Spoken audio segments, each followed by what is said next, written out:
বিগত 16টা বছর যারা এইখানে বৈশা অপবিত্র করছে এই চেয়ারগুলারে, এগুলারে একটু জমজমের পানি দিয়া আতর গোলাপ দিয়া যদি ধুইতো তাইলে এটা তো আরো ভালো হইতো। আপনি আপনাকে বলে দেই আপনাকে কেন আমি ভয় পাই। আমার এখানে ইকবাল সাহেব বসছিল, একদিন সময় বিধি চাইছিল, আপনি তারা বলছিলেন এইখান থেকে ওইখানে যাইতে 40 বছর লাগছে। মাননীয় স্পিকার, আমি তো 40 বছর বাঁচবো না। আর আপনি আপনি বাংলাদেশে সবচেয়ে দ্রুততম মানব ছিলেন, কোন কন্টেস্টে আমি ইনশাল্লাহ ওইদিকে পৌঁছতে পারবো না। কিন্তু আপনার কাছে যদি আমি 5টা মিনিট সময় পাই, আমার কথাগুলো আপনি একটু সময় দেন, দরকার হলে আপনি আমাকে 6 মাস আর ফ্লোর দিয়েন না, কিন্তু আমার আজকের কথাগুলো আপনি একটু শুনেন।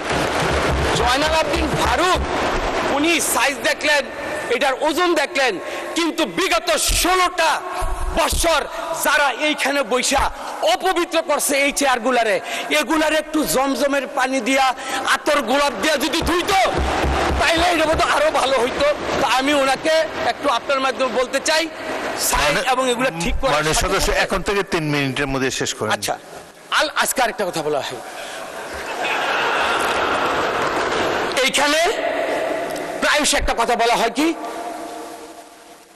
এইখানে বলে কি, মানে এই জিনিসটা আমার খুব, আমি দাঁড়িয়েছিলাম, সেটা হলো আমার ধর্মীয় অনুভূতিতে মানে আঘাত লেগেছে।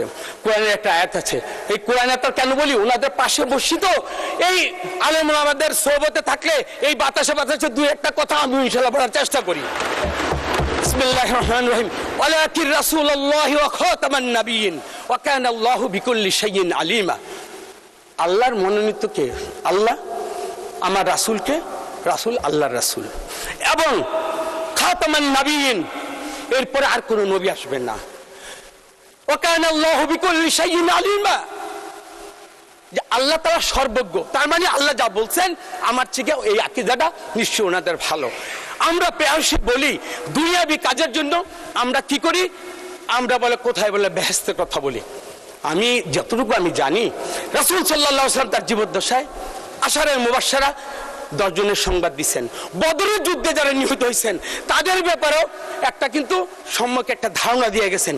কিন্তু দুনিয়াবি বাংলাদেশের কারণে আমরা তো এরকম কোনো সুসংবাদ পাই নাই যে আমার দল করলে, আমার আদর্শ মধ্যে থাকলে জান্নাতের সুসংবাদ আমরা দিতে পারি। এই কথাগুলো আমি বিজ্ঞ মাননীয় আমাদের এই যে হুজুরদের কাছে আমি জানতে চাই। আর সর্বোপরি বলি, আজকে আমি যে কথাগুলো বলছি, আমি মাওলানা মামুনুল হক সাহেবের সাথে কথা বলে আসছি। আমার আমির মহোদয় উনি জিজ্ঞেস করতে পারেন, আমি নূর হোসেন নুরানির সাথে যে কথাগুলো বললো, এই যদি আমার আদবার বরখেলাপ হয়, আমি কিন্তু ওনাদের কাছ থেকে কিন্তু তালিম নিয়ে কিন্তু এখানে ইনশাল্লাহ কথা বলতে আসছি। সুতরাং আমার যে সর্বশেষ কথাটা, আমরা একই পথে আমরা পথ চলতে চাই। বস্তুনিষ্ঠ সংবাদ, সত্যতা, পরস্পরের প্রতি সম্মান এবং সংসদের কার্যকরী করার জন্য আমাদের সবার মূল লক্ষ্য হওয়া উচিত এক এবং অভিন্ন। আমরা দেয়ালের ওপাশে আমরা ফ্যাসিস্ট হাসিনাকে দেখতে চাই। কোনো ভিন্নতায়, কোনো মত পার্থক্যের কারণে ওই ফ্যাসিস্ট হাসিনাকে যখন বাংলাদেশ আসবে, আমি আপনি সবাই কম বেশি ক্ষত বিক্ষত হব। আমি মনে করি অন্যের সম্মান ক্ষুণ্ণতায় নিজের সম্মান কখনো বাড়ে না।